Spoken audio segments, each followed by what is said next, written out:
Good evening, everybody. Welcome to Science Week's Science Made Beerable event. Thank you for joining us for this live-streamed beer tasting science extravaganza. But before we start, we'd like to acknowledge the traditional owners of the land that this event is being held, the Mawanina people of Nipaluna. And we'd like to pay respects to the elders past, present and emerging. And we also have some thanks to give. So before we get started, we need to thank the National Science Week Tasmanian Coordinating Committee and Inspiring Tasmania for the funding and support for the event. We also thank Hobart Brewing Co for hosting us, JRS Videography for doing all the videography of the live stream that's happening at the moment, and thanks to Hop Vine and Still for all the distribution of the beer. So with no further ado, we might as well get into the first beer. So our first beer of the night is a Happy Place by OCHO. So we have our brewers here. I better introduce the brewers actually. So we have Will from Dieman Brewing. Then next to him we have Stu from OCHO. Then we have Alex from here at Hobart Brewing Co. and Cornell from Shambles. So thanks everyone for joining us. Love you, Cornell. Love you, Cornell. So Stu, would you mind introducing yourself, tell us a bit about your brewery and the beer and why you chose this beer in particular to highlight the science of brewing? Cheers, thank you, Kelsey. I'm Stu from OCHO. We're based up in the north, Launceston sort of area. Now brewing out of Beaconsfield, Miners Gold Brewery. Formerly brewing out of this guy's brewery. He was generous enough to let me get a foot in the door. So tonight I've brought Happy Place, which is, we call it a Hoppy Farmhouse Ale. It's a bit of a tricky one to try and pin down into a sort of category. But I guess the most interesting thing about it is the yeast style that we chose for it. So it actually, I've just realised the label's actually got the wrong name for the yeast that we've used in this batch. Similar so concept. Don't look at the label. No, ignore that. But the idea is, so with regular brewer's yeast, you'll be with an ale, you'll be fermenting around 20 degrees, something like that. And with these isolated, very particular strains of yeast that we most often use, if you deviate too far away from that temperature, you'll get a wildly different beer. So if you try and ferment with an ale strain at 15 degrees instead of 20, the fermentation will take a long time and you'll get potentially some weird flavours created. And by the same token, if you ferment a regular ale strain at say 25 degrees instead of 20, it probably won't be drinkable. You'll get heaps of, the yeast go into a frenzy basically and create a lot of higher alcohols and crazy fruity esters and stuff which don't belong in most beers. With the yeast strain we chose for this beer comes out of Norway of all places. There's sort of a farmhouse brewing tradition in far western Norway, and one guy in particular, a researcher in Norway, has basically gone around and done ethnographic studies of the brewing traditions in these different villages, and different families were passing down yeast through generations and that sort of thing. And these yeasts, they're known in the local dialect as kveik. And this is one of them. This is fermented with a strain called Voss. And one of the unusual things about those strains is, firstly, you can ferment at 40 degrees, which is what we did with this beer. As I said, if you did that with a regular yeast, the beer would absolutely not be drinkable. You'd get burnt rubber, you'd get solvent, nail polish, just horrible sort of flavours. But for whatever reason, these yeasts have sort of adapted over time to being brewed in a very particular way in these little farms in rural Norway. And as it happens, they've isolated some of these strains. Home brewers have started using them, and then commercial brewers like me have sort of caught on and wanted to experiment with them. So we chose it for this beer because it creates lots of nice spicy characters, which we've paired with the rye malt. Also gives you some sort of spicy character, and some nice orange zest type character. And for a pretty low alcohol beer, 3.5%, it gives quite a lot of body as well. So we've essentially ripped this Norwegian farmhouse strain, put it into a beer which is nothing like what they would have brewed back in the day. But the characteristics of that yeast sort of work with this style of beer for whatever reason. It was a bit of an experiment back in the day when we first brewed it, but that was a couple of years ago, and it seems to sell pretty well. People like it, so. Great, thanks, Stu. I have a question about it being a mid-strength, because it is 3.5. Is it the yeast that is the reason that it has that body? Is that what's responsible? Because I wouldn't be able to tell it's a mid-strength. Yeah, I think partly a big part of it is that the yeast potentially creates other components which add to the mouthfeel, and I don't know what those are necessarily. But the other thing that we've done is we've added sea salt to this beer, about 0.2 grams per litre of sea salt, so it's not a huge addition.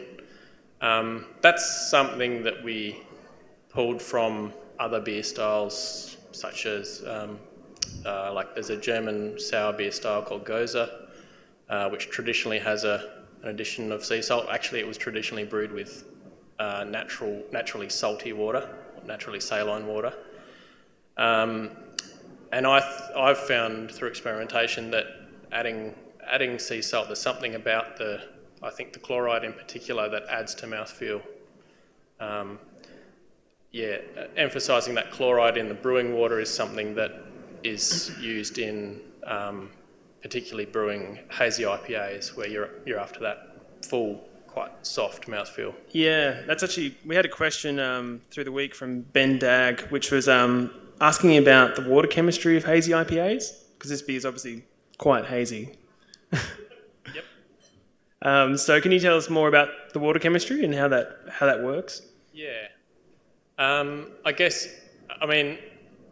I'll be the first to admit as a brewer that it's still a bit of a mystery. There's a lot of things going on with hazy IPAs. I think water chemistry is definitely one factor. I'm not 100% convinced that it's the only factor. I'd love to do an experiment and try and make a hazy beer with distilled water or water that you would normally see in a West Coast IPA, for example. But the general consensus is that the two main anions in water that brewers look at are sulfate and chloride, and generally the higher the sulfate level, the more crisp the bitterness is, and the higher the chloride, the more sort of, I guess, you emphasise the malt a little bit more than the hops, and at higher levels you tend to get a bit more of that softer mouthfeel as well. Nice. So you spoke about how, I'm going to say this wrong, the yeast name. Should I even try it? I don't. Yeah. Maybe we should all try it. Who can say it and who can't? Kveik? Yeah. Did I butcher that? I don't know. I've heard a lot of people say it a lot of different ways, but I've the most reliable source I found is that you basically say it to rhyme with quake, as in earthquake, quake. So the V is more of a W, and the I and the E sort of roll in, so quake. All right. Well, now that I've done that, let's go back to the temperature. So yeah, you said it had a high thermotolerance, and you said it's adapted to have that high thermotolerance. Why would it need to adapt to have that? Is that just that the beers aren't cooling down as fast in these Norwegian villages? Well, so the guy who did the research all over rural Norway and uncovered these strains, and he spoke to the brewers, and they were often, older guys who'd been brewing for their family for 50 years, and they'd been taught by their dad and that sort of thing. Very rustic techniques. Often they were raw beers, so they'd not been. It's customary. Well, these days modern brewers will boil the wort, which is the unfermented beer, before cooling it down again and then pitching the yeast. These guys were often conducting the mash, which is where you mix the malted barley in the water in wooden vessels, stirring it around for a while. The water would often have been infused with juniper. They only probably recently started using hops. They would, to heat it up, they would infuse more boiling water into it. Obviously, being a wooden vessel, you can't heat it up over a fire. And I think the temperature thing was probably more of a let's try and guess the temperature. You dip your finger in it. Body temperature, blood temperature that's when it's ready to have yeast pitched into it. So I've heard it described as milk warm. Yeah. Which means milk fresh from the udder, I think. Yeah. So I reckon it would be something like that. There'd be, rather than having strict temperature control, they'd be pitching warm. As you can imagine, in rural Norway, it's pretty cold. So they would be trying to get the yeast to do the work to ferment the beer as quickly as possible before that vessel cooled down. A lot of this I'm just... it's conjecture. I suppose that if these families are using the yeast for generations and generations, there's going to be a selective pressure put on those yeasts. So if they're using the same method every time and putting boiling water in the mix, only the yeast that's able to reproduce and keep going will be the ones that are able to withstand that. So you end up with a population that are more thermotolerant. That's right, and I think that the researcher found that the methods used by each of the guys doing the brewing they were quite distinct, but they were quite rigorous in their brewing technique, so they would stick to the same method each time.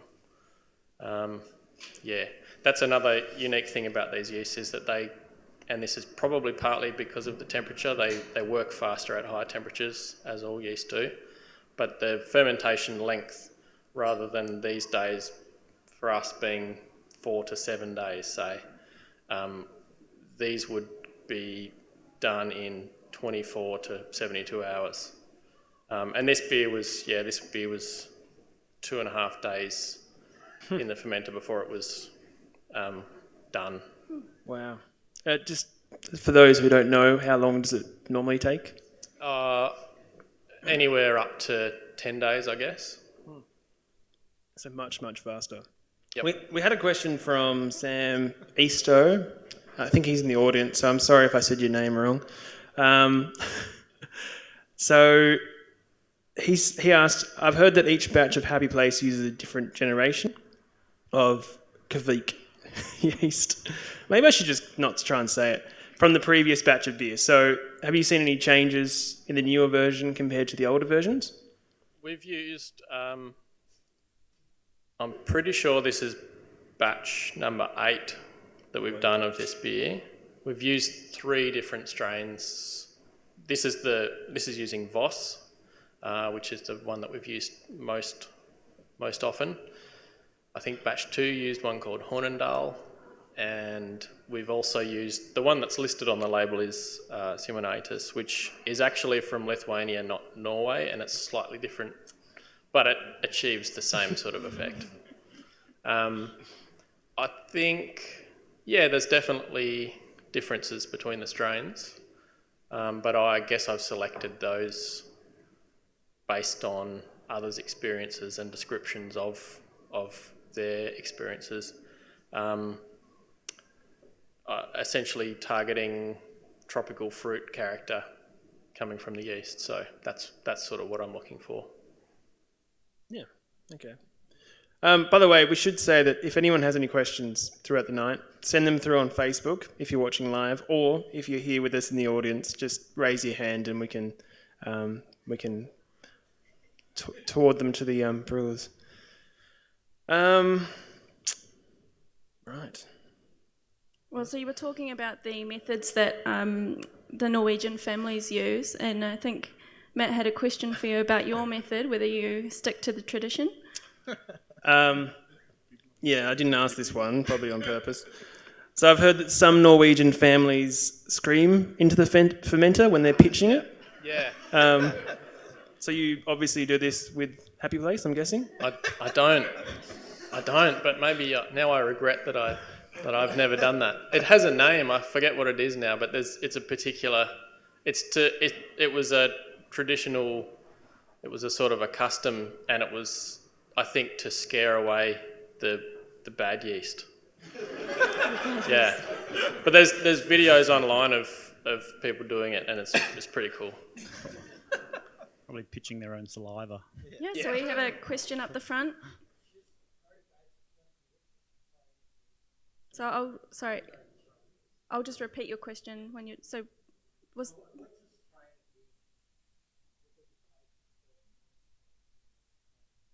Okay, so the question is, what is a strain of yeast, and what does it take to go from one strain to another strain? So a strain is essentially sort of an isolated, like a family of yeast that behaves in a certain sort of defined way. So generally, if the labs that produce the yeast that I'm using would be reproducing that particular isolated family of yeast, so that every time I buy a packet with Voss written on it, I know what results I'm getting. And I mean, there can be genetic drift with strains, so that if you keep reusing, and some breweries do this, if you keep reusing the one strain of yeast in a particular way, as we were talking about before, you can put selective pressures on the yeast and effectively you can select for particular characteristics. So if you always fermented at 20 degrees instead of 40, you could potentially favour a particular part of that family of yeasts that would then, after multiple generations, begin behaving in a different way, I guess. So the families are they're always using the same yeast over and over until it sometimes goes bad, and then they borrow it from a neighbour. Yep. I've seen, like, when they're pitching it, because I watched that video of a family screaming into and it looks like they've dried it out, and it looks kind of like fingernails. Like, how is that, I homebrew, and I've only seen it in liquid form, or the little, bread kind of yeast. How is that? What is happening there? Why does it look like fingernails? That's another unique thing about these yeast strains, the Quake strains, is that most yeast strains can't be dried out, or not very easily. They essentially, if you dry them out, they die, and so they can't be brought back. But for whatever reason, these yeasts are able to be dried and then rehydrated, and they'll behave normally. So when yeast have finished doing the job of fermenting the sugars and whatnot, they flocculate, so they cling together and then they drop to the bottom of the fermenter. And we call that the slurry at the end, at the bottom of the fermenter. And you can, in Norway, they would collect a little bit of that slurry, actually either from the bottom of the fermenter, or with some strains they would actually scoop it off the top, if it's one of those strains that rises to the top during fermentation. And they'd spread it like a paste on paper or cloth or something, and it would dry out. And that was how they would then repitch that yeast into the next batch. Like I said, you can't do that with most strains of yeast, but for whatever reason, these Quake strains can do that. Well, how are we going for time? This is going to move quite quickly, isn't it? Question at the front again.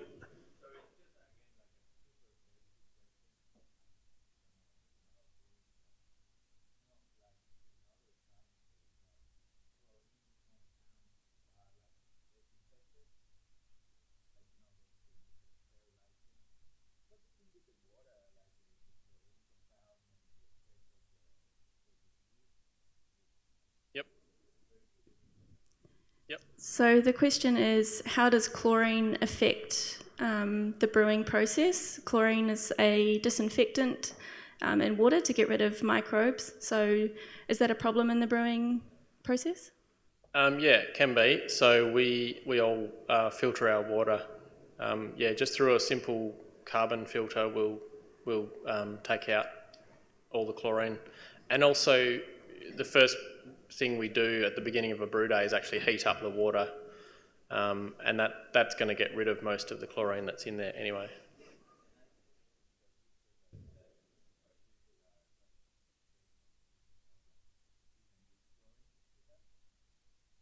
You was talking about chloride. Oh, sorry. Oh, chloride. Right. Yeah. So chloride being the salt, as opposed to free chlorine, which is more of a disinfectant. Yep. Had a question from Facebook from Kerry Hennessy. He said, how do you reharvest the yeast if barrel brewing?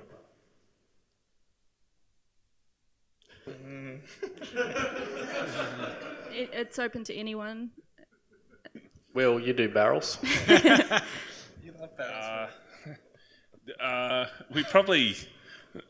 The simple answer to that is we inoculate barrels with a known yeast, and then whatever microflora or microclimate exists in a barrel such as this, it'll enact in its own unique manner, and then pretty much every barrel that we utilise has its own personality and way that it'll actually ferment. So the ability to recreate that barrel is the same as that barrel is very difficult. So we probably don't repitch from barrel to barrel, largely because it's you pretty much can't. They're all individual vessels. So the yeast is there already, basically? We can certainly put when the beer goes into a barrel, we certainly have a known yeast in that, or known yeasts and bacteria, but then how they behave within the microclimate of the barrel is completely dependent upon how they're stored, the variety of beer in there, the style, the age, the time that it's in the barrel. So it's the black magic of brewing. I think part of the question might have been about harvesting yeast from a barrel, but you wouldn't reuse barrels. No, basically. we wouldn't. Once it's done, it's done. We certainly wouldn't reharvest yeast from the barrel. And certain yeasts will still live in the wood itself as well, unless you go through a pretty rigorous sterilisation process of the barrels. Yeah, depending on what the brewer chooses to do, certain brewers will decide to, once they empty a barrel, they will go to steam clean it, try and get out every last bit of yeast that's in there, and then re-inoculate it again, or potentially sulphur it so that it holds in situ for a period of time until they backfill it. When we try to do it, we try and do it the moment that we've emptied it, We're pretty much cleaning it, we're giving it a hot rinse, and then we're backfilling it within 24 to 48 hours. So we're not really giving it an opportunity, or what we want to try and do is maximise the microclimate that's in the barrel and utilise that to the best of its capabilities. We have another question coming in from Facebook. This is a pretty general question, so it's directed to all the brewers. It's from Jeremy Just, and it says, is it easier or harder to get into craft brewing now? Is it more popular than ever? Lots of choice. So is it because there's so much choice, is it difficult to get into? Was that about craft brewing or about getting into drinking craft beer? Well, it says get into craft brewing now. It is more popular than ever. So maybe it's saying because there's so much choice, if you wanted to start a brewery, maybe it's difficult because there's so much competition. I would agree with that. I reckon we started 11 years ago, 12 years ago, and it was, I think we were, off the top of my head, I think we're the 40th or 50th brewery in Australia, whereas now there's upwards of 650. So I think certainly the market has matured to a point where there's recognition of the styles that are being produced and stuff. So I think from that competitive side of things, it is certainly harder to open a brewery nowadays than what it was when we opened. But at the same time, and you guys out there now and out on the stream are examples of it. The palates have matured, and so you understand styles and you recognise flavours and things that potentially you wouldn't have done 5-10 years ago. So it's sort of it's a catch-22 situation. I reckon it's easier to start, harder to succeed. So there are more opportunities. Yeah, poignant, right?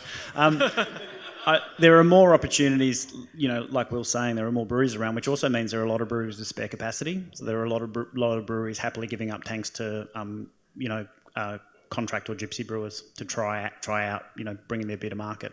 Yeah. And I don't know many breweries that aren't doing that on some level. So I reckon there are a lot of people getting more of an easy leg up to kind of test the waters, but turning that into a commercial reality and starting your own brewery, let alone making it successful, I reckon that's harder because of the competition. Yeah. I have a basic question for all of you. I suppose, did you all start home brewing? Did you get into the industry just from small beginnings, all of you? I did. Yeah? Everyone's nodding? No, I didn't. You didn't? No. Yeah, you did. You Outlier. just started at like 1,000 litre scale. 1,200 litre. Yeah, no, I jumped. It was your home. I jumped It in was the your deep family end. farm. Yeah. No, I didn't. No, I was never a home brewer. Yeah, But you do live at your brewery now? I do. And I don't know. I don't know where the angle is here. All right, so I think we'll move on to the next beer. Thanks, Stu. That was super interesting.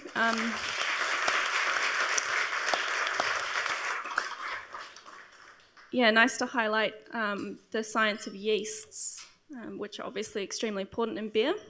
So the next beer we have, you will have all been handed out some beers. This is Shambles Dances with Hops.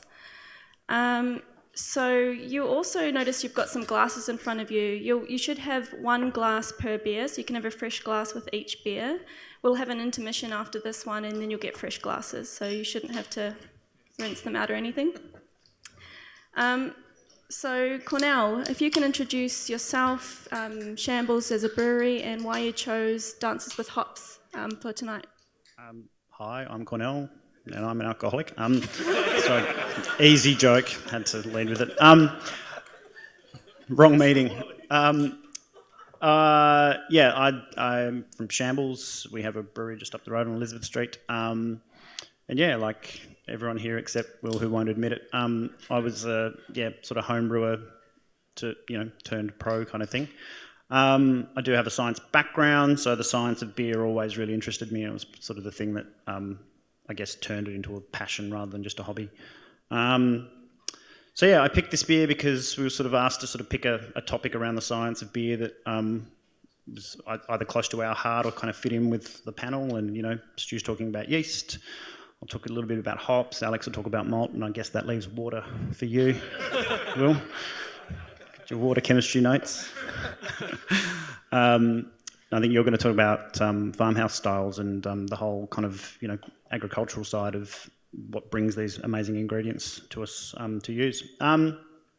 There's heaps and heaps of science in beer. You know, we just talked a little bit about yeast, and that's only scratching the surface. And same goes with every other ingredient. It's a real kind of chemical cocktail in here, and there's a lot going on, a lot of different ingredients. You know, it's only a handful of categories if you don't start including adjuncts and fruit and all the other things that we can put in beer, orange juice and other weird things, lactose. But within each of those categories, there's so much science and so many options about what we use and how we use it, and it differs from style to style and from brewer to brewer. That it kind of, you know, allows us to kind of play a lot and you know, just with Stu's sort of stories about investigating weird and wonderful yeasts from far-flung parts of the world and how you'll apply those. It's great. So this beer, it's a fairly traditional American style IPA. American style because the traditional English styles are sort of maltier and more bitter, whereas modern American IPAs tend to sort of focus more on hop flavour and aroma. The bitterness is still there, but the flavour and aroma form a massive part of the style. And I guess the interesting thing is that, you know, a lot of hop science has been known for, you know, I'd say hundreds of years, but formally, you know, last sort of 100 years, a lot of research has been done by many brewers and researchers connected to universities who are connected to breweries, and we've learnt a lot about hops and what's in them and how they impact on beer. But we're still learning. So some of the things that are now trends are sort of reflecting a lack of knowledge. People sort of experimenting and doing new things with an old ingredient and suddenly creating styles that don't make sense, that everyone's kind of latching onto, and they're loving them, and they're not, you know, and no one quite knows what's going on. So sort of perfect example with this beer is that traditionally hops are used mostly, you know, to bitter a beer. So the bitter flavour in hops, the bitterness comes from hops. Sorry, in beer comes from hops. And it's been known for a long time that the major contributor, the chemical compound in hops that contributes that are a group of three chemicals that are collectively known as alpha acids.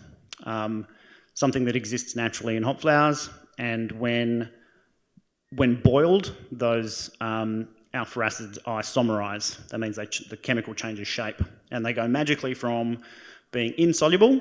They're in the sticky kind of goop that's inside hop flowers. You can take some hop flowers or some hop pellets and, you know, crush them up and stick them in a glass of water and stir it around, and if you drink it, it won't taste very nice, but you'll certainly get a bit of bitterness and some, you know, some weird flavoured thing. That's probably the new trend. But if you just let it settle, most of that material will settle to the bottom of the glass, and if you drink the water off the top, it won't actually taste that bitter, because naturally the alpha acids in hops don't dissolve. But if you heat them up, and particularly, you know, higher temperatures, so boiling temperatures, do it for a long time, the chemical changes shape and suddenly it becomes soluble, so it dissolves, and that means it stays in the beer. So even if the hop material settles to the bottom, the liquid, the beer, is bitter.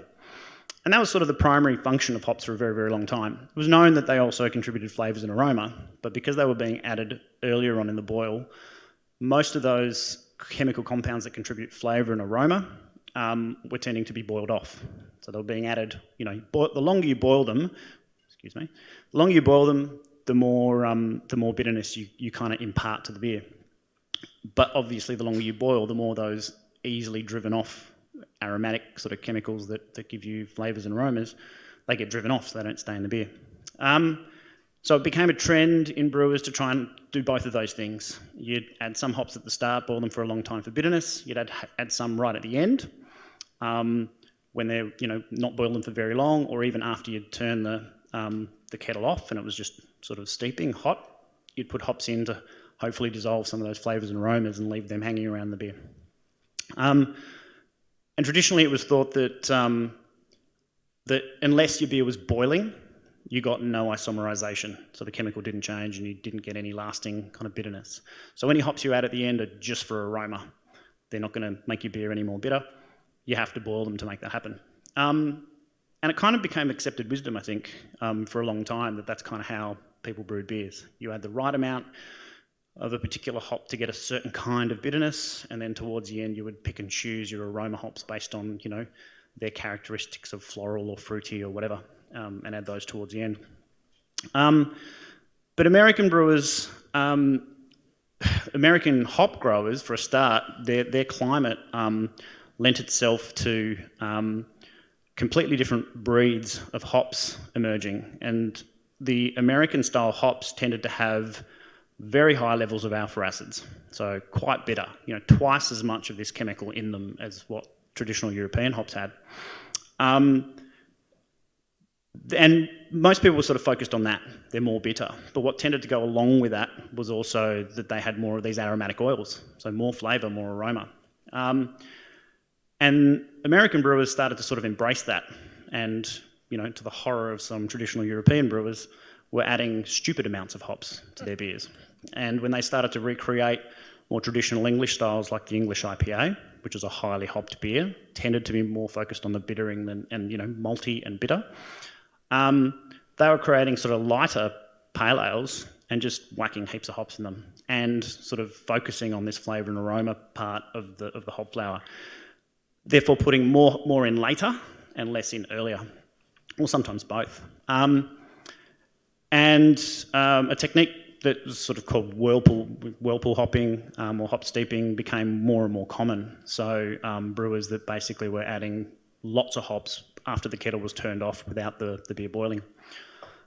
And this has been known for a long time. You know, this isn't sort of new, but some of this older knowledge tends to take sort of a while to filter out to smaller brewers. The larger brewers sort of have, you know, research partnerships with universities to investigate this stuff because it's interesting, but they're not about to, you know, add 5 grams a litre of Amarillo to Budweiser. You know, it's just not going to happen.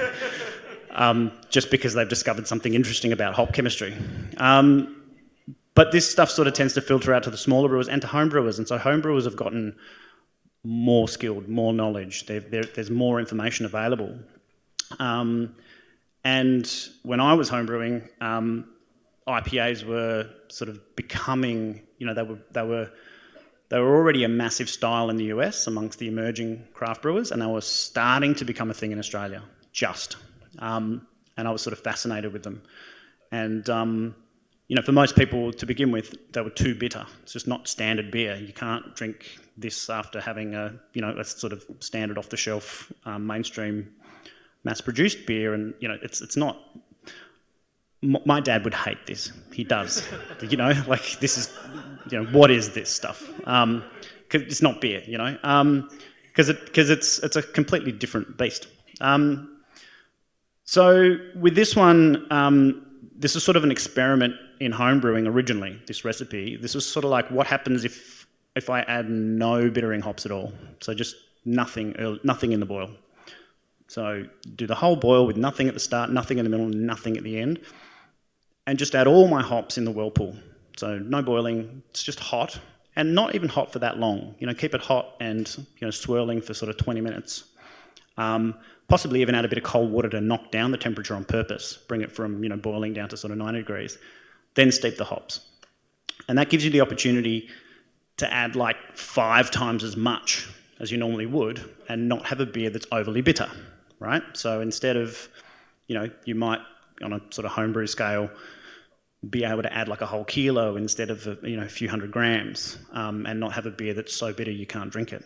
And the interesting thing is that even at those lower temperatures, you still get isomerization, and because you've added more hops, it doesn't matter that the percentage of isomerization is low. It doesn't matter that you're not getting a whole heap of conversion and that staying bitterness, because you're adding, you know, 5 times as much hop. So you still get the bitterness in there. So this, with this beer, I've sort of asked, you know, professional brewers and friends, you know, what do you reckon the bittering level of this beer is? And there's sort of a measurable, debated a lot, but it's a measurable way of quantifying how bitter a beer is. They're called international beer bitterness units. So you can put a number on it, and in a very simple sense, that's meant to, in a laboratory, measure the amount of isomerized alpha acids that are present in your beer, right? And stick a number on it. A standard sort of everyday lager, even one that calls itself an ale, would probably be somewhere in the, 10 IBU range, maybe. Maybe 10 to 20. Like a Pilsner might be somewhere around 8. And your sort of standard, hoppy American pale ale / IPA would be somewhere around, sort of 40s to 50s. And a really, really hoppy beer, you're getting up into 70s and 80s, and a crazy, triple IPA would be, hovering up around 100. You kind of don't really get much happening above 100 as a number. And that's a measurable thing in a laboratory. Literally how much alpha acid has isomerized and stayed in this beer. And most people have told me that they would, just sensory, not measuring it in a lab, that this would be somewhere around the 50s with no hops added in the boil. So it's sort of throwing out a traditional method and doing something that's sort of a modern trend to still get bitterness, but also leave behind a whole heap of flavour and aroma.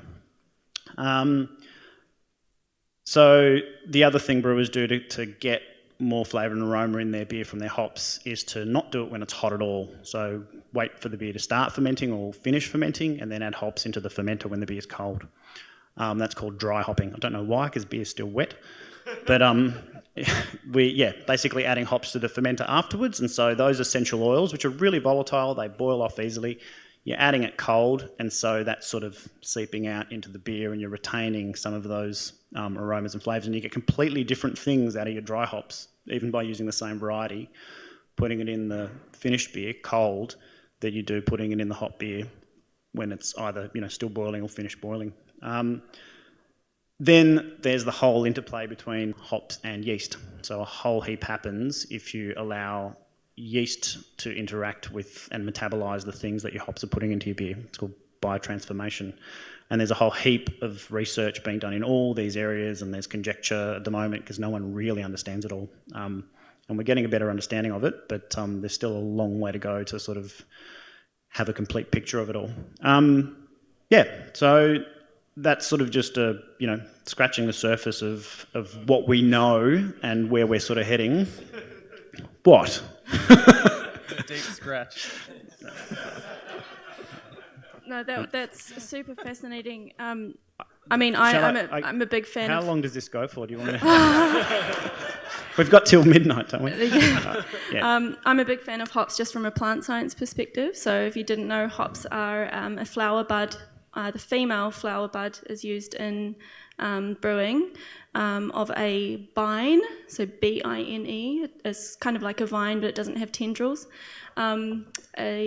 I think they're really interesting because their flowers, the male and female flowers, are on separate plants. So that's not very common in botany. But this beer has 5 different types of hops. So that's 5 different cultivars. Mm-hmm. So I have a couple of questions on that note. So why do you add 5 different kinds? Do those different cultivars add different flavours? And then also I have a question about dry hopping and wet hopping. So often I see on cans something's dry hopped or wet hopped, and I don't actually know what that means. So if you could explain what that means.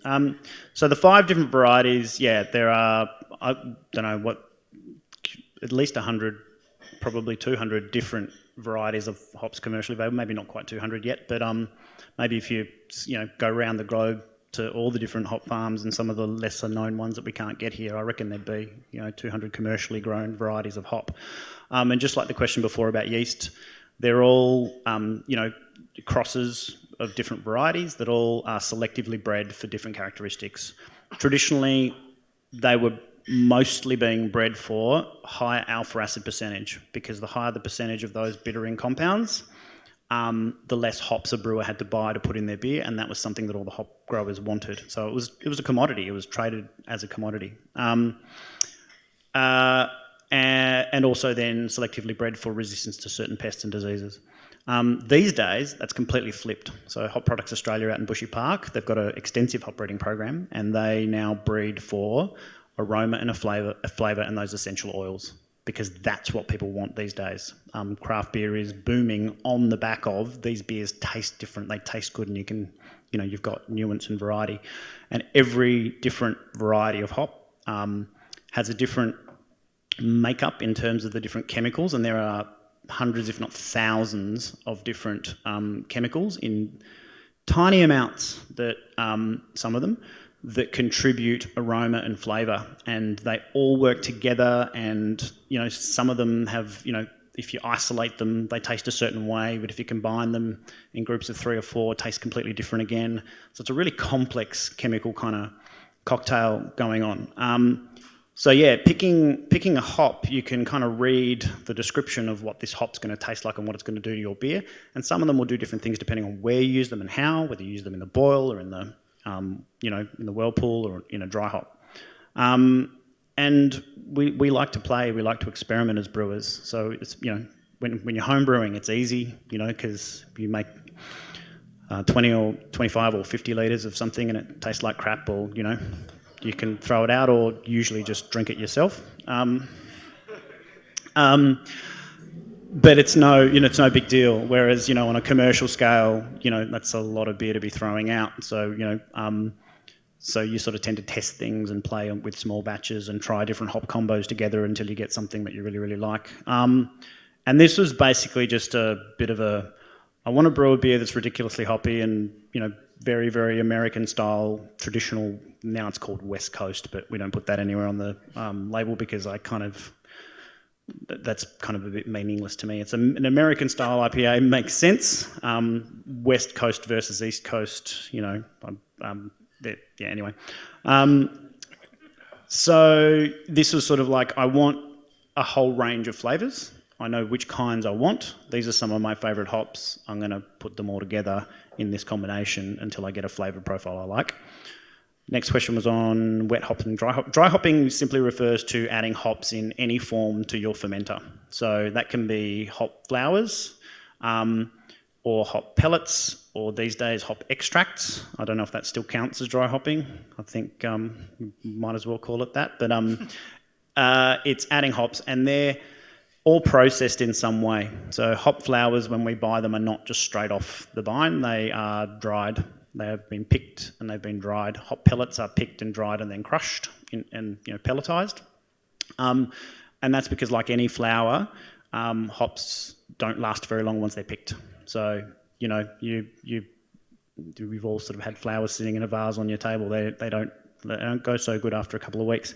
Hops are even sort of worse if they're picked fresh. You'll be lucky to get a couple of days before they start to go brown and slimy and green. So when they're picked, they are dried that day. So they have huge picking plants and kilns that basically they pile up the hops and turn them and blow warm air over them to dry them out. So all the hops we use are dried to preserve them. But if you are lucky enough to grow your own hops, like Will does, or if you're lucky enough to live near a hop farm, like we are, when they pick, and there's a short window for each variety, they get picked in a certain time of the year, and each variety gets picked in a different week, one after the other, depending on when they're ready. And if you're lucky enough to live nearby, they will offer us brewers the ability to take fresh hops that have literally just been picked and use them in our beer. So undried, straight off the vine. And they're completely different because the drying process obviously drives off some of the most volatile aromas and flavours. And they are, some people call them fresh hops, some people call them wet hops. So usually if you see on a label that something is a wet hop beer, it usually means it's picked green, straight off the vine, and then used in the beer straight away like that, as opposed to using a dried, preserved, bagged up thing that keeps for, a year or two. I think, can I just jump in? So the next beer you'll have will be our wet hop beer. So if you can enjoy this one now and have a memory of it, and then the next one you have will be ours, which is a wet hop beer, and for yourselves decide what the difference is between the hop characteristics. Yeah, and that was a really it didn't happen this year for obvious reasons. But yeah, once a year in the picking window for our local farm, for our local hop grower, it was a really great opportunity for all of us to kind of play around with something that we can only use once a year, and it's different every year too because it's an agricultural product, so it changes from year to year. And you can use it in different styles and different ways. It was really great. And there was a whole sort of beer festival in Launceston created around it called the Fresh Hop Festival that I think we all miss dearly at the moment because it was a lot of fun and it gave us all an excuse to play with this amazing ingredient in a different way. We just have a question that came in from Peter, Derbyshire. It says, is it a secret recipe or can you tell me which hops are in it? No, I don't think it does. I was about to say it says it on the label, but it doesn't. Just couldn't fit all the text. No, it's a secret. Or I can't remember. No, no, I'm kidding. So the secret is that I think at the moment there are actually 6 hops in it, but we weren't about to reprint 50,000 cans just to add 6 instead of 5. We decided to add a tiny little bit of Chinook just before the end of the boil, just before we turn the kettle out for this little sort of spicy kick of bitterness. But the main sort of 5 hops in it are Cascade, locally grown, Amarillo, Centennial, Mosaic and Simcoe. Great. Well, I think it's probably a good moment to go to an interval. We're going to have a break so everybody gets a chance to go to the bathroom. We'll get fresh glasses. But thank you so much, Cornell. I know you have to nip off now. Thank you.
All right, welcome back. So I'm hoping everyone has a bottle of farm juice in front of them. If they don't, please put your hand up and someone will bring you one.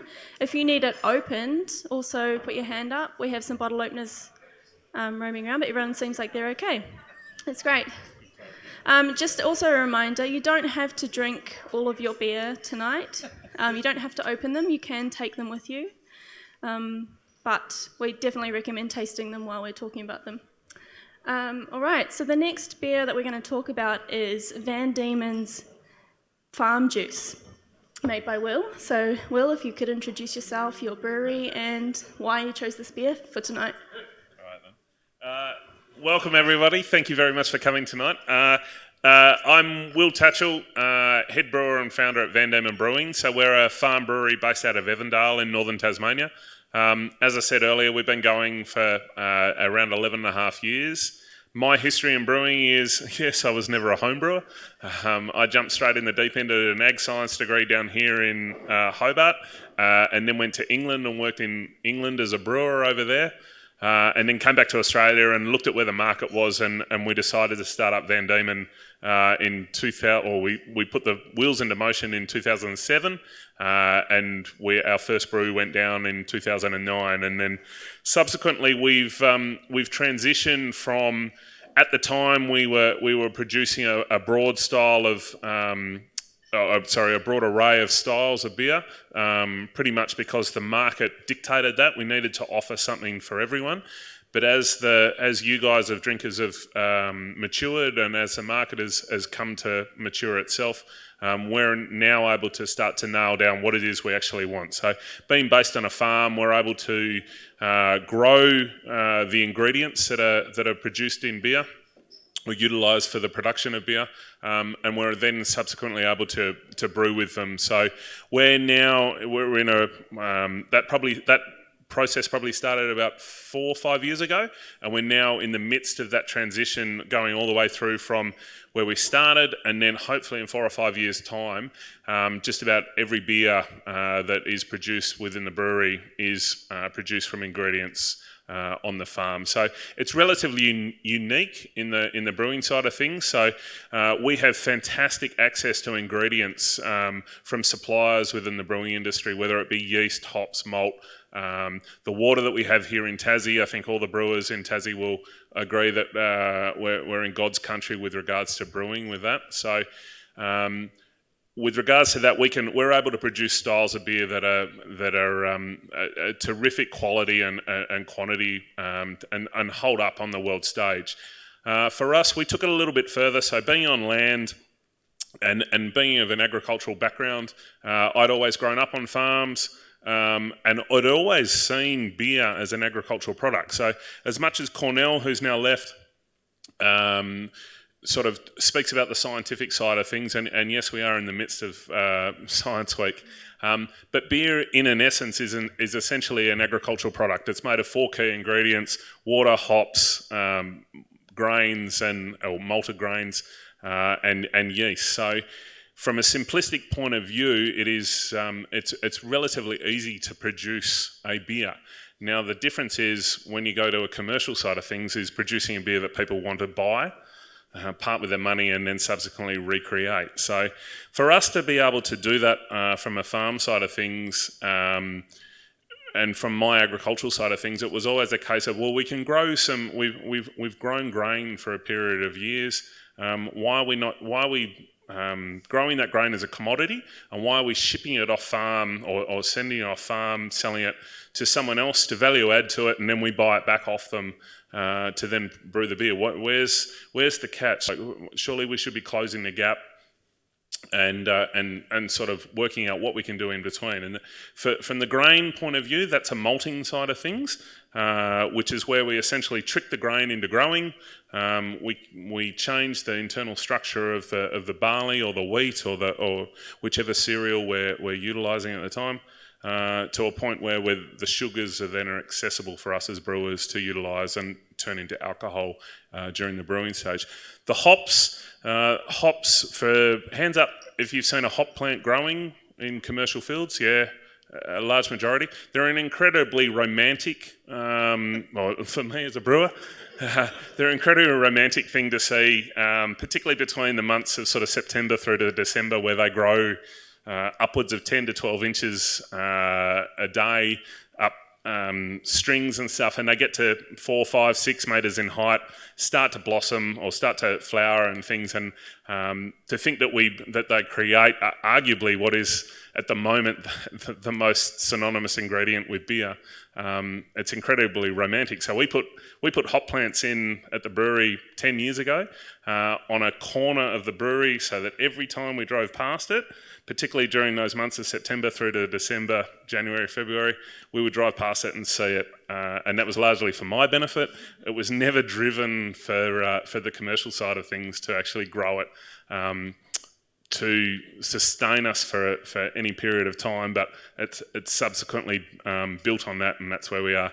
The water we get for the beer is largely rainwater, spring water, and then we do have access to town water as well. So we're drawing from on-farm springs, which we're taking through water filtration, which Stu spoke about. Our water's relatively poor for straight out of the ground and brewing with, so we have to take it through a treatment. It's essentially a reverse osmosis treatment, strips everything out of it, gives us what is pure water to brew with, and then we're able to then dial up a water profile on the beers. So if we're brewing a stout, we're bringing up a water profile that's largely equivalent to a sort of a Dublin water profile where Guinness is brewed. If we're brewing an IPA, we're bringing up a Burton-on-Trent in England, which is the home of the IPAs. And wherever it might be, some of our Belgian lambic or spontaneous beers, we're bringing up sort of a Belgian water profile and things. So it gives us that capability to play with what is arguably the biggest ingredient in beer. And then yeast. The yeast is probably the super critical and the underplayed component of beer. Stu spoke about it before, using a Norwegian yeast. In this, so this is our wet hop beer for this year. In this beer, there is this year's harvest of hops. There is this year's harvest of grain. There is this year's. Essentially, when I say that this is a fresh beer, our Everton yeast, which is our house culture within the brewery, it's essentially like a sourdough culture when you're producing bread. So it's something that we can continually ticking over, utilising it. We've captured that from a spontaneous capture, or we've sat beer out.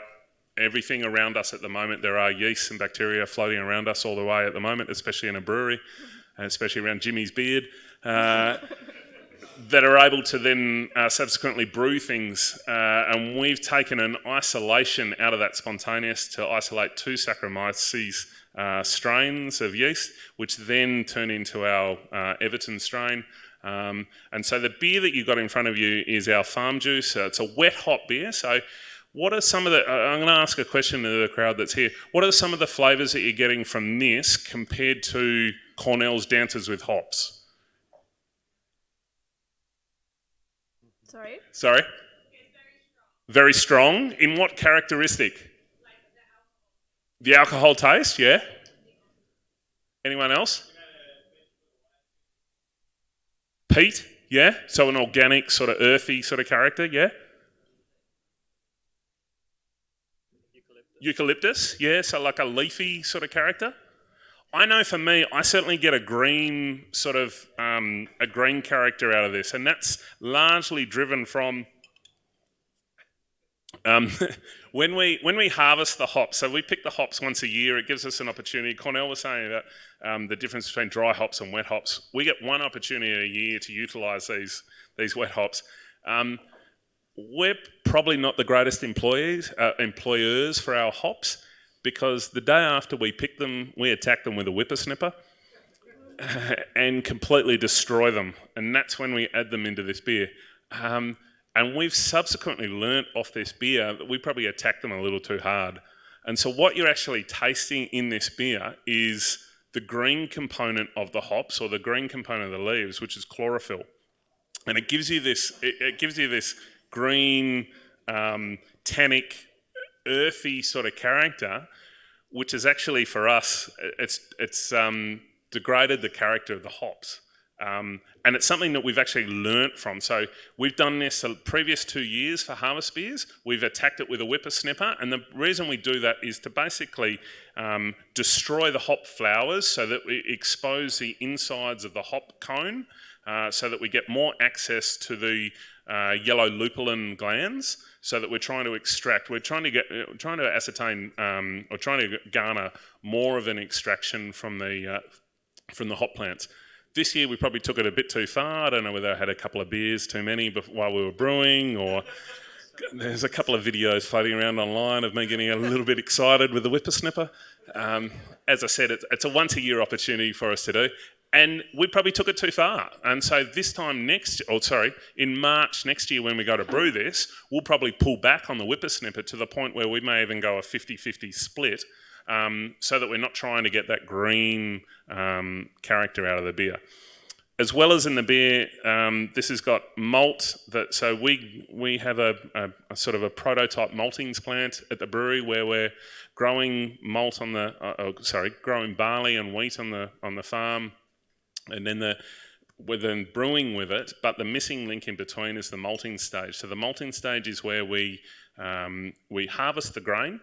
We then have to store it for at minimum 8 to 10 weeks, so it goes through a dormancy period.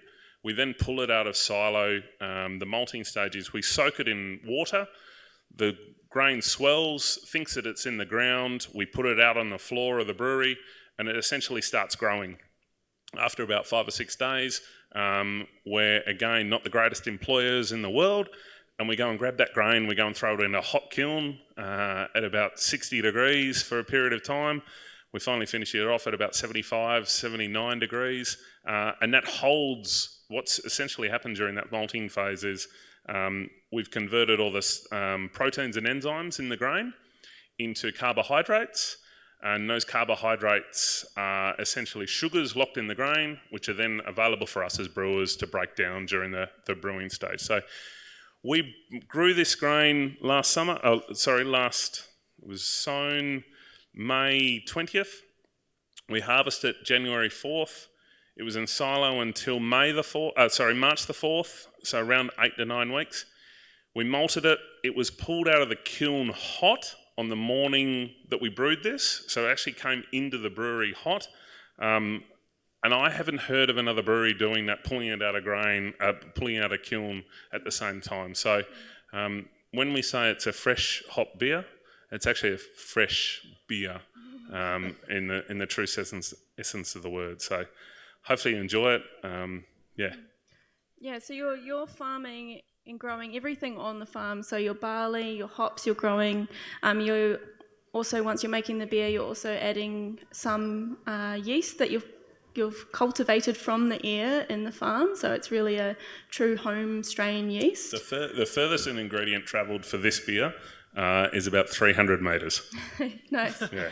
And so once you've added the yeast, you're also kind of farming yeast as well, because you need to keep it happy, making the product that you want out of it to get the end product that you're happy with.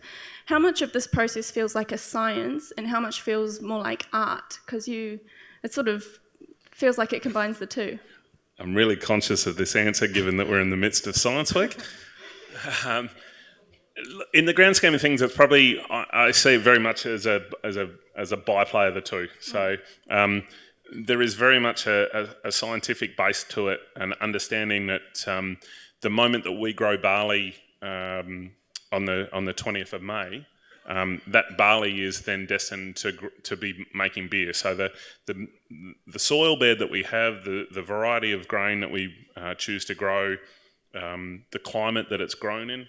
And thank God that's why we're in Tassie, sort of all the way through, so that we're able to control the process from the growing stage through the processing stage, and then subsequently to the brewing stage. So we have full control, whether that be an application of herbicide or fertiliser or irrigation, or the varieties of hops that we actually have. And I mean, this is a great example.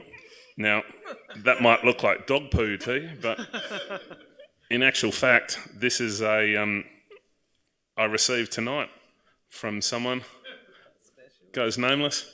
There's a hop plant. That's a variety that we haven't got at the brewery that I'll go and plant tomorrow, that we'll put in a trial plot that we have. We'll grow that up for this season. There's 2 of those in there. We'll grow it up this season. We'll see how it goes. We'll see whether it's worthwhile putting into our field. I think it will be. But yeah, I mean, beer is an agricultural product, and it's taking it from the ground all the way through to where we're enjoying it now, and that's something that can't be lost upon all of these beers. Yeah.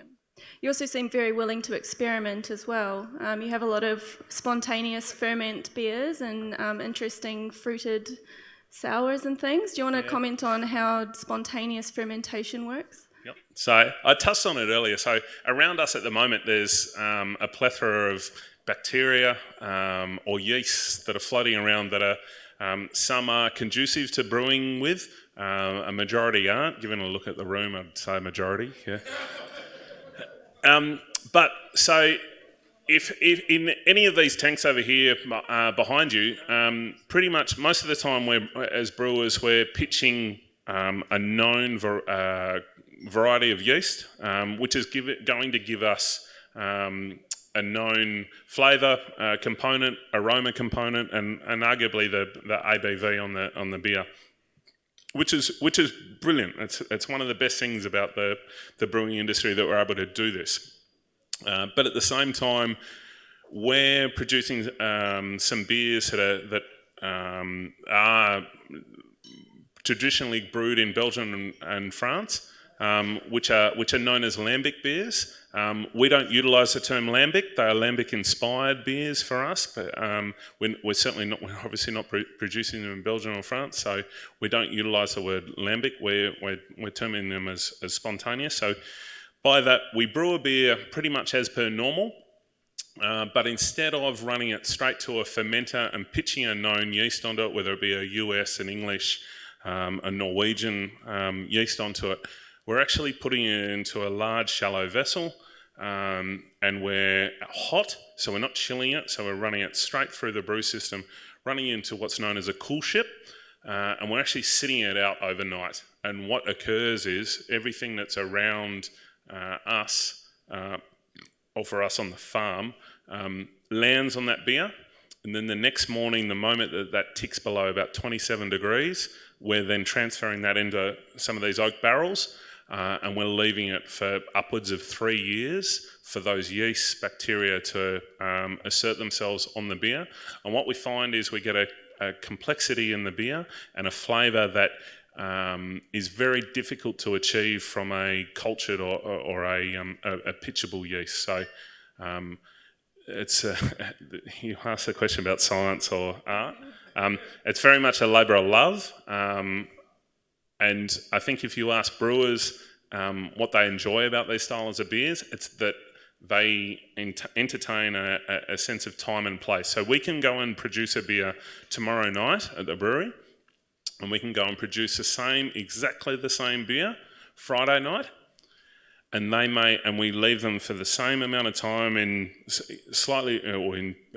oak barrel, and they may, even though there's only a 24-hour difference between them, they may exert completely different flavour and aroma profiles and mouthfeel. So they are very much a descriptor of a time and place. For that reason, we're looking at weather profiles, fronts, temperatures, times, rainfall, almost taking it to an agricultural point of view on when we're producing these beers so that we can try and maximise and utilise the climatic conditions that are presented to us. So when you're putting your beer out into the open air, into the elements, do you ever get any unwanted products? Does it ever go bad in any way, or is it sort of controlled enough that you sort of end up with something favourable? Time is our biggest ally in that. So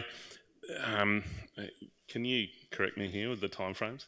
There's essentially the way that the fermentation works I know you won't correct me. We're essentially getting through. Essentially, the way that it works, we're probably not using spontaneous beer that is under 18 months of age. That's largely because the first 9 months. Oh, Finish your sentence. In my understanding, the first 9 months of the fermentation within the oak barrel, it goes through quite a savoury component, and I actually use the term, it tastes like unheated Rosella tomato soup. So it goes through this really quite savoury component. It's actually quite discerning to think that at some stage down the track there's going to be something of substance to this. At around the 9 to 10 month mark, it changes, and that's... Yeah, I think that tomato soup flavour is bang on. Like, that descriptor is exactly what you get out of it. And I think that that's a lot of that is a compound called DMS, dimethyl sulfide, which... this is where the science comes in, and I backtrack. That and other sort of off flavours can come early on in spontaneous from some of the less friendly microbes that land in it, and sort of they go into a frenzy while it's still quite warm, but by probably even a week into fermentation, alcohol producing brewer's yeast has taken over. We normally see within within a barrel, if we haven't seen the ferment active within 24 hours, we're worrying. But we would normally see out of the barrel bung and stuff foam occurring. So fermentation is rapid. Yeah, and I think they have done some studies in Belgium where they do a lot of this stuff, and there's like a progression. It's quite a elegant sort of progression of simple bacteria that have a party for about a week, and then there's yeast fermentation, which produces alcohol, which sort of protects it from those enteric bacteria, which some of which are pathogens. They get killed off more or less, but some of the flavours that they produced carry on, and then they get remetabolized later on in the process when you get more slow-acting yeasts like Brettanomyces and the bacteria. And it's sort of this progression from one group of microbes to the next. So we're sort of working, as I said, we're working on a sort of 18-month-old beer, at least to begin with, so that all that process has occurred. We work on around about a 20 to 25% wastage rate. That's what we work upon. Our actual wastage rate is around 11%. So I think that's something that we're blessed with, the barrels that we work with here in Tassie. So we're working with all our spontaneous beer is pretty much exclusively Tasmanian Chardonnay barrels. So the wine industry is pretty strong here, so we give them credit. A little tip of the hat. So our next beer is coming out, but we might ask some more general kind of questions that are feeding in through Facebook.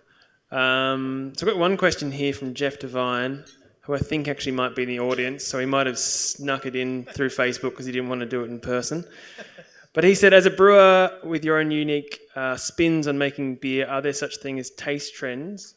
If so, what is popular at the moment? And do you try to cater to these trends, or do you go rogue and produce whatever you want? Go rogue. Was that a question to Will? That's a question to everyone. I'm the most untrendiest brewer you'll find. I do not cater to trends. Seltzer, yeah, we've got one coming up next week. I think that's an interesting question, especially after Will's talk, because Will's so focused kind of specifically on the farm to glass kind of aspect of beer, which is definitely not trendy. If you want to talk that, like it's not a double dry hop oat cream IPA or whatever you want to call the next biggest.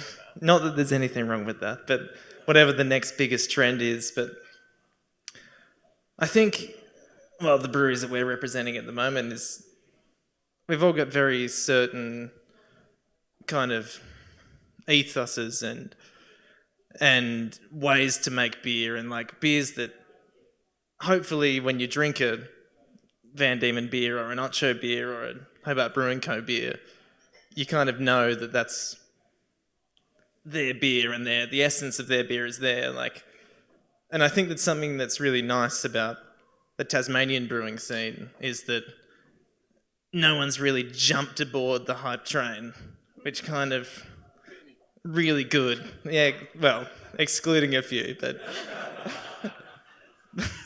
Well, I think that's. but most, yeah. Well, we might as well move on to the next beer. Matt, do you want to introduce?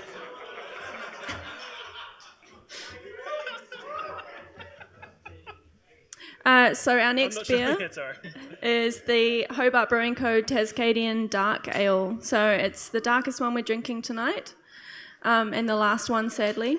But we've got Alex from Hobart Brewing Co. and he's going to tell us about the beer and why it was chosen tonight.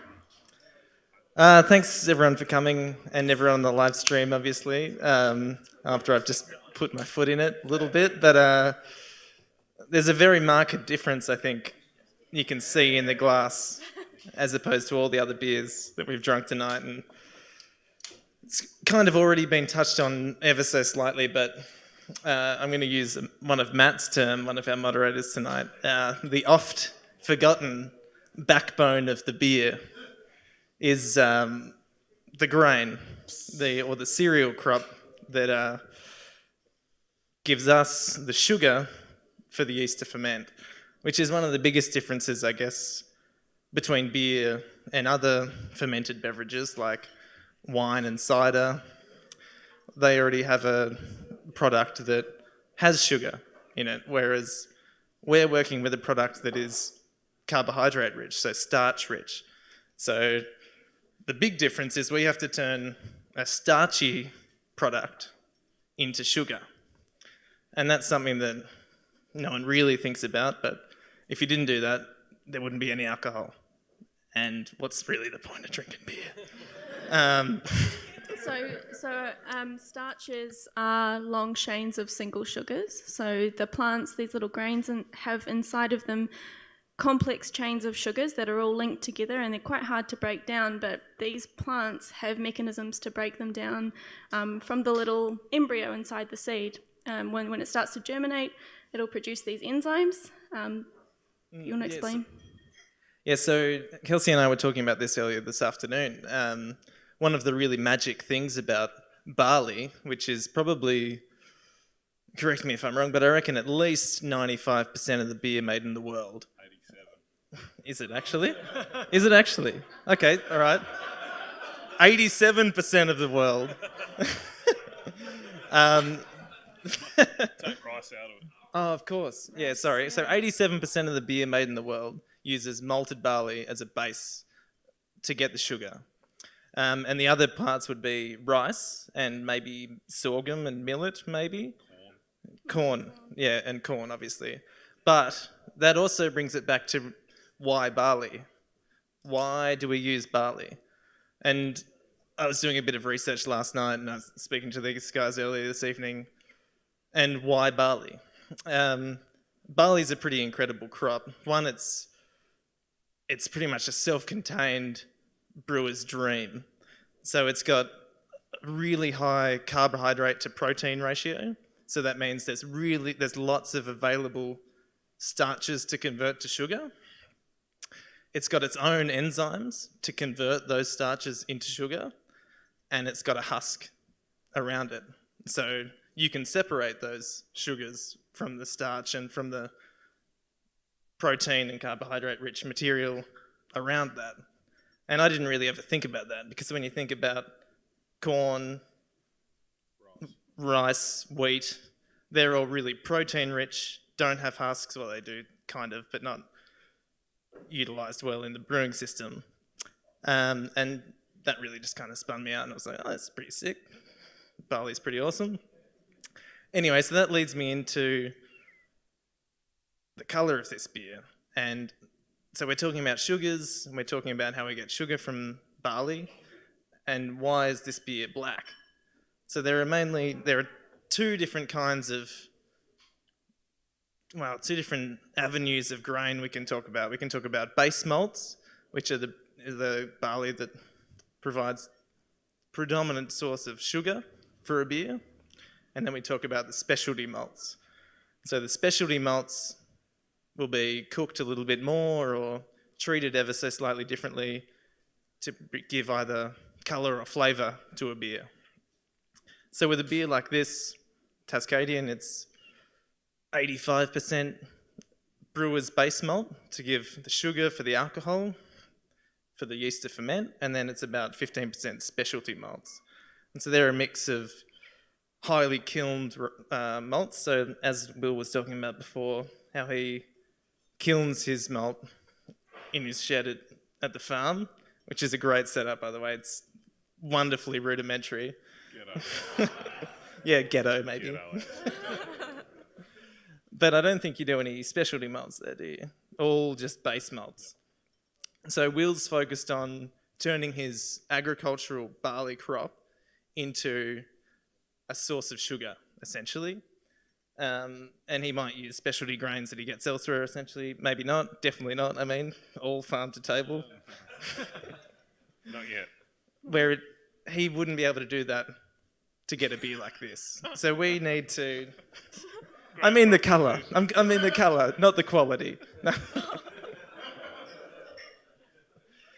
So we add certain crystal malts and black malt, which only I think about 3 to 4% black malt, which is a really highly roasted malt, to give this colour, which is crazy to think about, that such a small percentage of the total proportion of grain will give a colour like this.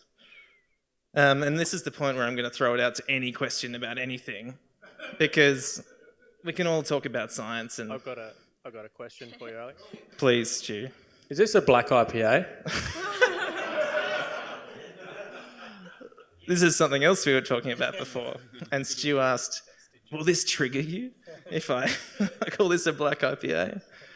So the Tascadian, Scott, who is our head brewer here, told a great story. And I'm not going to tell it well, so I'm not going to try and tell it. But he was talking about the origins of the style. So this is a Cascadian dark ale, which is essentially a hoppy porter. So it's got the really nice roasty, sweet elements of a porter, but with the hop of an IPA. Whereas Stu is talking about a black IPA, which might not have the roast and sweetness that a porter would, but it's going to have the hop character. And sometimes, instead of using darker malts to get the colour, they'll use a thing called cinema, which is actually a beetle. It's do you know what the beetle's called? This is a scandal. I didn't know this. Scandalous. I thought it was made from malt. It's no longer vegan. No. Well, this is vegan. Don't worry. There's no cinema in this.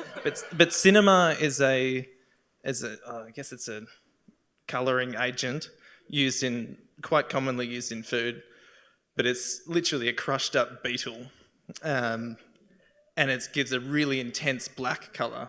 And sometimes people will put that in a otherwise standard IPA. So if you think about Cornell's American IPA before, maybe you could add some cinema to that, turn it black with the hop colour, and that would be a black IPA. Look out for the Shambles Black IPA. Sorry, Matt. Just so you roast the malts for longer, and it's caramelising the sugars, so you don't necessarily need those ones for the fermentation because you've got your base malts. So you're caramelising the rest of the sugars, and that's what's giving the dark colour because they're all caramelised and a little bit burnt. Yeah, exactly. Yeah, so another wonderful chemical reaction, the Mayard reaction, which is all around us all the time. Like someone's cooking a steak, you're converting amino acids and proteins into sugars and other things that are carbon, yeah, essentially. Lots of other people I'm sure will know exactly the chemical reaction, but essentially turning amino acids and proteins into sugars. And we're using a specialty malt that's that process has already happened. So we're adding unfermentable sugars into the beer, but they're giving the colour as well, yeah. This is the third release of this beer? Third, fourth? Fifth? Fourth, it's third in the can. Is it? Second in the can. I'm looking at Jimmy, one of our other brewers out in the audience. How many fingers is he And holding up? he's currently drinking a Tascadian, helping out. I think 2 in can, 3 total. Yeah, so three batches. Yeah. How has it changed since the original? Has it? I think it has ever so slightly. Is that because of ingredients available or because of drift yourselves? I think probably more process based. I don't think the grist has changed, which is the makeup of the malt, so the proportions of malt or specialty grains in the beer. I don't think that's changed. Maybe just slightly different dry hopping and hopping in the kettle as well. Ever so slightly. It's just it's like when Kelsey was saying before about art versus science. Terrible band, but I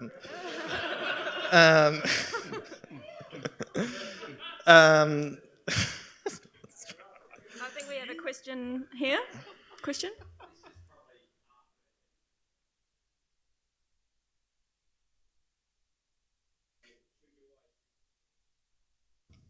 So the question is, after the beer's brewed, is there a science in the way you have to pour the beer, and should you be using particular glasses for certain beers? Short answer is yes. Yeah.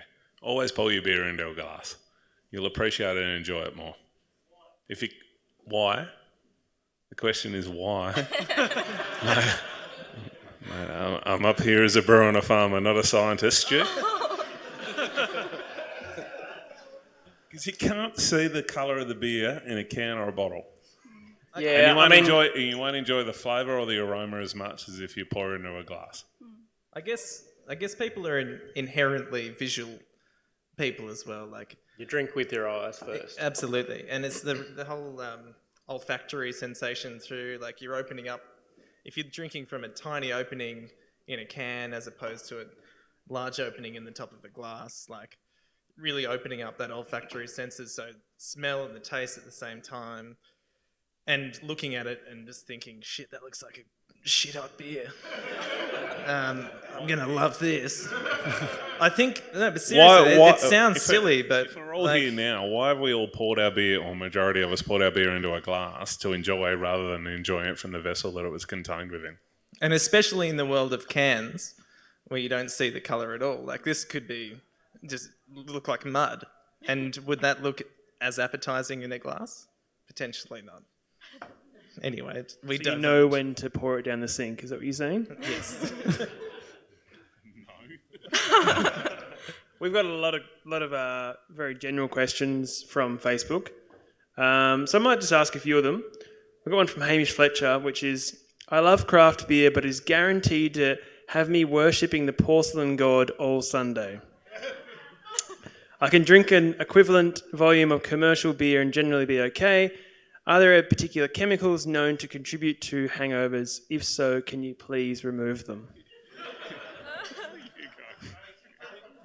I've heard. I mean, that's unfortunately for you, Hamish. That's an anecdote and not data. But I can point to several other people who've said exactly the opposite. That they can drink a lot of craft beer, but if they drink an equivalent amount of commercial beer, they're written off. Is it the preservatives? Yada yada. You're an oddity, mate. Potentially, potentially maybe that the alcohol content potentially increases with a craft beer. Yeah. And maybe there's just not really tracking that. Maybe they actually had 5.6% as from a science point of view. I think most of the craft or independent beers on the market don't go through. They're not adding in preservatives or additives into the beer in order to extend their shelf life. Nor are they going through pasteurisation. So for most of the beers, the smaller beers on the market, flavour is the biggest component. So anything that we're adding preservatives or additives to, or going through pasteurisation, strips the flavour from that. So it's something that we're actively not trying to do. So for that reason, they're actually better for you with regards to a hangover sense, in that they don't have those preservatives or additives in them. So it might be a healthy hangover. Yeah. Maybe it's a good purge. We have another question from Jason Williams, which is there a scientific definition of what a beer is or not? There's sort of the legal, the boring legal. Sorry, does anyone here work for the Australian Tax Office? Or anyone on the live stream? Oh, you are? Oh, okay, I'll shut up. We don't. It's got to be above 0.5% alcohol to be considered alcoholic. And then it's actually excise is free up until 1.15% alcohol. You wait for that trend to hit off. Yeah. It's already happening. And it has to be, there is a legal definition. It's got to be made from malted grains, and it's got to have a certain level of, I think it's 4 IBUs. Yeah, I think it's 4 of hops. But I actually thought up until last week or the week before, when Justin corrected me by looking it up, that you don't actually have to use hops. You can use an equivalent herbal bittering agent to achieve the bitterness. So I always thought that you had to use hops for it to be defined as beer, but you actually don't. Well, was it Cornell that was saying that the hops weren't always added to beer? It used to be stuff like juniper, but hops were originally added as an antimicrobial agent to stop the beer spoiling, right? So I don't think it was until the 1600s, 1700s where hops became a commercial product and even commonly used in beer. So probably not a commercial product, but commonly used in beer. Before that, things like gruit and lots of other, I guess... Herbs and spices. Yeah, exactly. So herbs and spices were added to beer. And something that really spun me out was that hops actually came from Central Asia.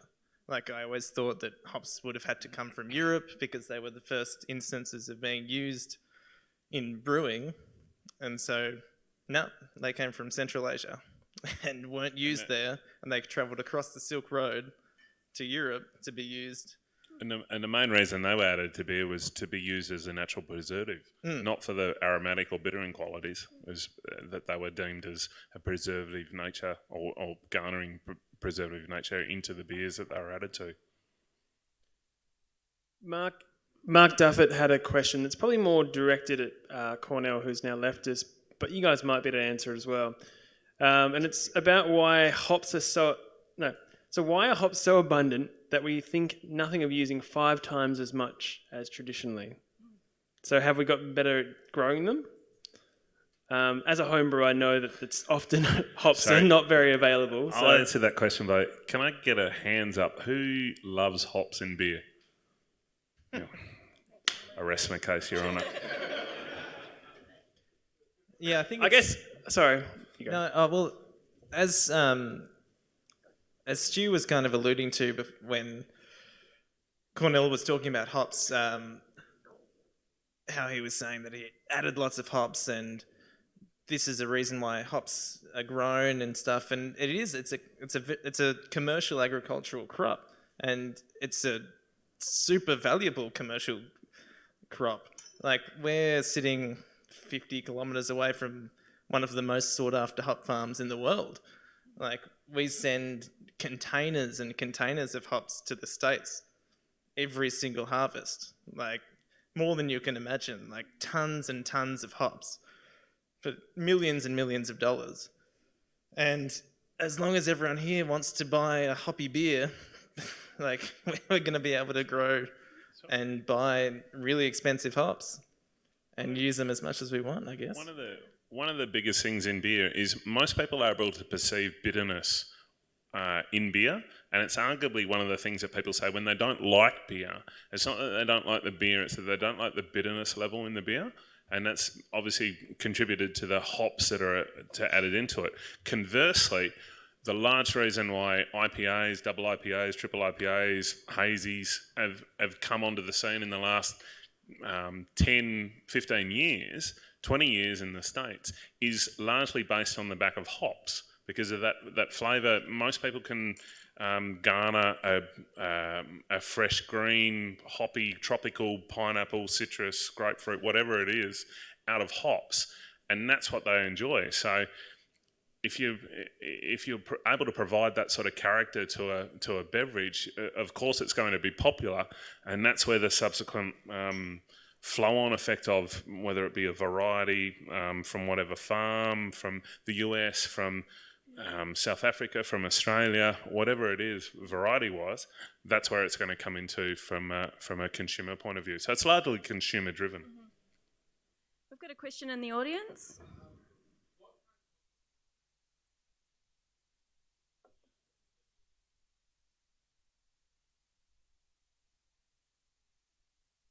The main. Should we repeat? Well, you can. Okay, sorry. The question is, what kind of hops are grown in Tasmania, and what are the hops we should be looking out for that are being exported to the rest of the world? The big one grown in Bushy Park is called Galaxy, and it sort of came onto the scene, I don't know, 5 or 10 years ago. Yeah, not that long ago, and it really took off, particularly in like if you think the craft brewing scene has sort of exploded in Tassie in the last 5 years, in America it's 100 times as big, and the demand for new and exciting tasting hops is enormous. So the market there, the demand for good and interesting and new hops is huge, and Galaxy came in at just the right time, and it's a generally really interesting hop. It's very sort of passion fruity, tropical, and I don't know, they grow 500 tonnes a year in Bushy Park, and I reckon most of it, well, yeah, obviously we can't use all that here in Tassie or even in Australia, but they've got, there's huge demand for it over there. So Galaxy is one of the main ones. They also grow Cascade, Enigma, Vic Secret, Ella? Not Vic Secret, no, that's in Victoria. Vic, it's in the name, yeah. Ella, Topaz, bit of Pride or something. Pride of Ringwood. Yeah, no one uses that anymore though. There was a the Bushy Park Hop Products Australia pretty much ripped out 90% of their Pride of Ringwood or Super Pride, which were the older varieties developed in Australia in the 60s, and they're still the hops that were predominant in most commercial beers, and they're high yielding. They've got high-ish. Back in the day, they had very high relative to other hop varieties alpha acid percentage, so they were a valuable crop. But yeah, Bushy Park a few years ago saw the demand for hops like Galaxy, and pretty much they pivoted from growing mostly that variety at Bushy Park to ripping it all out and planting rhizomes like this. Milky Way of Galaxy and others. The transition process for a hop farm such as Bushy Park, 50k from us, is pretty significant. So from to generate something like a Galaxy, it comes from a breeding program of about 30,000 cultivars. So, and it's taken the best part of 11 years to get it to commercial value. So, this is why hops are incredibly valuable and incredibly expensive for us as brewers to use, because the amount of IP that's involved to generate these varieties is just through the roof. So, from a cultivar such as Galaxy, that's come from 30,000 different selected cultivars across 11 years. So essentially the way that it works, the first 3 years, that 30,000 cultivars is broken down to around 2,000. That 2,000 is then broken down to a commercial growing quantity, which is around about 100. That occurs over the course of about 3 years, that it's then trial planted. Those trial plants are then determined whether or not they actually yield something of commercial value. They're then put out into a trial garden. So that occurs over the next 3 years. Though the flowers that are then harvested from that are then analysed to deem whether or not they're of commercially fit to brew with. And then from there, the farm, once they've made that decision from the 30,000 cultivars of something like Galaxy, they then make the decision to then rip up something like a Super Pride or a Pride of Ringwood and turn half the farm, if not more at the moment, at that time to bank on that variety being the big thing that's going to happen. And they turn that farm over and they grow it and they grow it and they grow it, and it occurs. So they work on about 11 years. They're working essentially 11 years in advance of beer trends. So what you're enjoying now, HPR up the road are working 11 years in advance on what you're actually going to try. And that's the same in the States. It's the same in Germany. Yeah, pretty incredible. I mean, you've just described a huge amount of science that goes into just one ingredient, which just goes to show how much science is in beer in general. Super interesting. I have a question from the audience that was sent in before the event from Doug Richardson. Recently, Moo Brew released an IPA with a supposed alcohol content of 6.66%. How do brewers predict and plan the alcohol content of beer? And what is the margin of error around alcohol percentage listed, and what may actually be in the can? It's all a dirty lie. Keeping in mind that we have maybe 3 minutes. I'll say that brewers have a 0.3% buffer. Wow. So That seems really accurate. 0.3. So there's then 0.3. okay, 0.3. So it could be 6.3. It could be 6.9. Okay.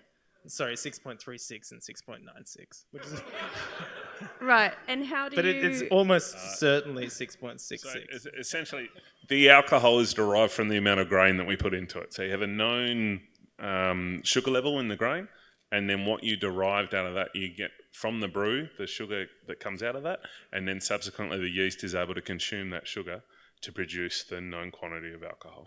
So it's a very known or calculated equation that you know what you're putting in, you should be able to get a known amount out. Unless you're producing your own grain.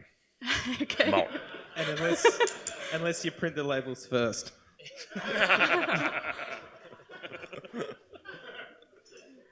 Okay, we've got one last question from the audience.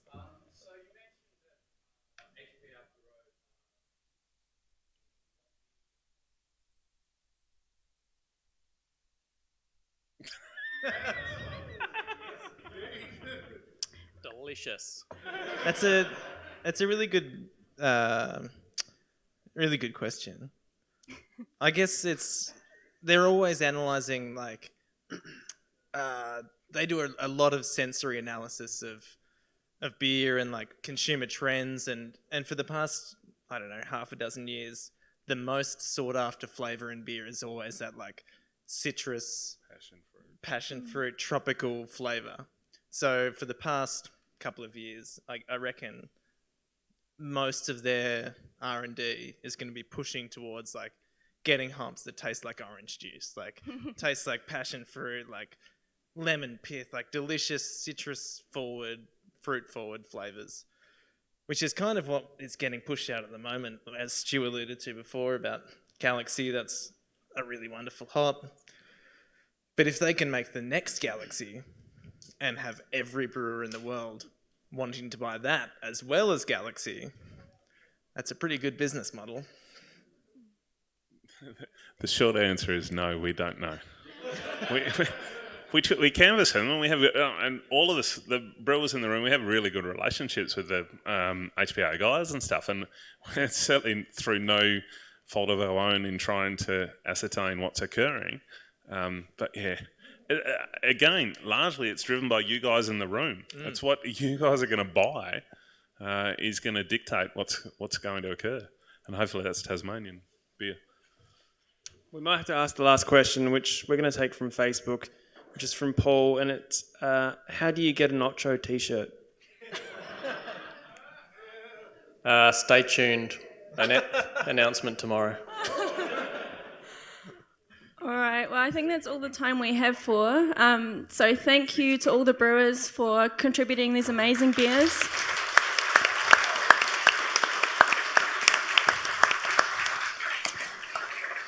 And thank you to everyone who sent in a question. We have so many more questions, but we're going to try and answer them somehow and post them on Facebook or something. We'll send you the questions to get some answers. Thank you to everyone who's watching at home. It's amazing that we can have sort of like 2 events happening at once. I mean, through COVID times, the event, we sort of had to be able to do both and have the at-home version as a backup, but it's awesome that people are willing to be at home anyway, so it's great.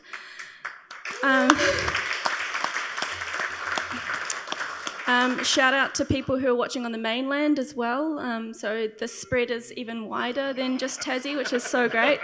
Thank you to JRS Videography for doing the live stream.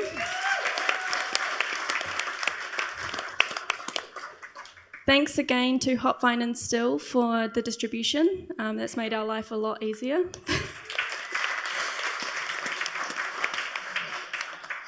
And if you've enjoyed this event, we encourage you to follow us on Facebook. We're called Science Made Beerable. We are endeavouring to keep posting blogs and interesting science things that are happening in Tasmania and around the world. Also follow all of these guys on social media. Their breweries are always posting really interesting stuff. Will, for example, is constantly posting amazing stories on Instagram. It's very science communication vibe. Like, you will learn a lot about how beer is made if you watch that. He also has a really cute dog called Barley, so you should follow him. But thanks again. We hope to do this again next year, bigger and better, so stay tuned. Thank you. Thank you very much to Kelsey and Matt.